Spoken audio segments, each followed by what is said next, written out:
来关心国际消息，美国和菲律宾经加军舰顶礼拜刷稿。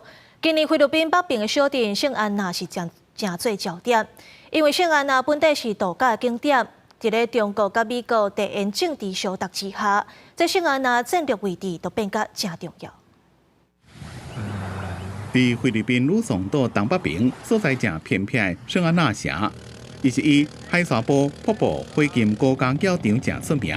不过今年美国甲菲律宾年度联合军事演习的期间，却出现美军乌鹰直升机起降的军事画面，直接反映出伫咧中美地缘政治角力，一个中非南海主权争议愈来愈烈的情形下，甲台湾只敢若隔一个海，人口差不多35000人的圣安娜，战略位置的重要性已经大幅度增加。尤其是菲律宾主张黄岩岛是伫菲律宾的经济海域内面。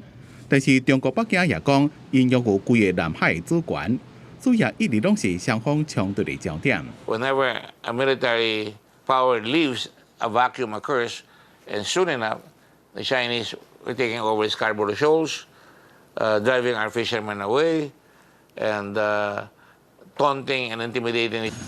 圣安娜当地海军基地。甲附近的老路机场，拢是属于美菲强化防务合作协议之下所开放予美军使用的交易所在。不过美军的进驻也引起当地无同的意见。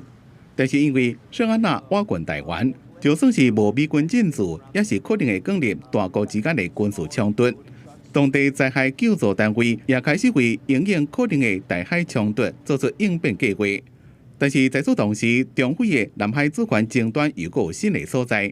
菲律宾进前指控北京，敢若是要伫咧南海新兵搭屯海作陆做人工岛，并且公布海警队所翕的画面。但是北京方面则3是否认。菲方对中方的指责毫无根据，纯属造谣。近一个时期，菲方多次散布谣言，蓄意抹黑中方，试图误导国际社会，这种行径是徒劳的。菲律宾的海华警备队讲。新兵搭已经出现巡逻搭倒去的情形，有几60台中国的军舰、海警船、可可船，也有渔船伫咧新兵搭附近活动。菲律宾已经派船去这个区域监控，并且计划要长期驻守，预计中非南海主权争议将会进一步升级扩大。公视新闻金元庆编辑。